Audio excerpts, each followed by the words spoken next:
Consider the infinite this piece is shot in. There are no walls or ceiling. Perhaps we're in space or in a space not of this world. Consider the single circular bed here. Perhaps this is a sun or a moon or an earth or a symbol used in mathematics or all religions universally as infinite. Consider the first shot of myself stretched across this symbol, perhaps as a martyr or a dreamer or neither. Consider the females here, the significance of the different shades of their skin. There are also 4 of them, like there are 4 seasons. Or perhaps because God finished creating the physical universe on the 4th day.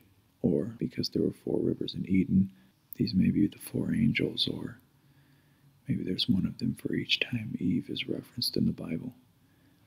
Consider they were covered, hidden before exposing them. Perhaps they take a minute to discover they are naked. Maybe I'm revolving around this event or watching from space. Consider the number of individuals in total, not 6 but 7, the number of completion or of perfection, or the number of notes in a diatonic scale, or days in a week, or colors in a rainbow, or Shakespeare's 7 Ages of Man. Consider the scenario that takes place. Perhaps it's a deeply designed scene enriched with symbolism.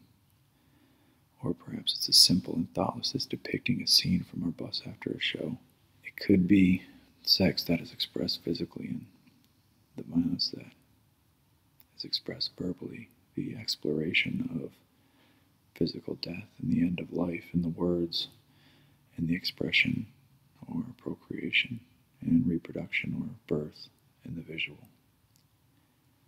Perhaps that has been the story of man for millions of years, from Pithecus to Homo sapien, or it could be none of this. In a nutshell, the ideas for this visual were written along with the song, as most of them are. The themes are consistent with what the band's roots are in, sex and violence being things we've talked about since the very beginning.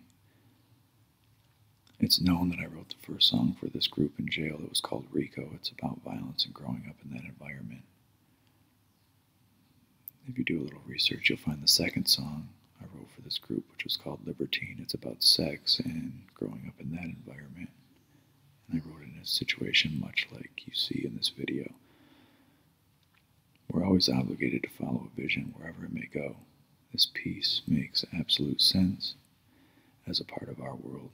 Although this is rock and roll built on the blues, which is built on topics such as these. Themes like this are sadly becoming taboo. And that's okay when real life is tame and sterile and safe and PC, but it's kind of sad when the arts suffer from the same syndrome, which is what I believe is currently happening. And so we have to continually give ourselves a reason to stay aboard this sinking ship.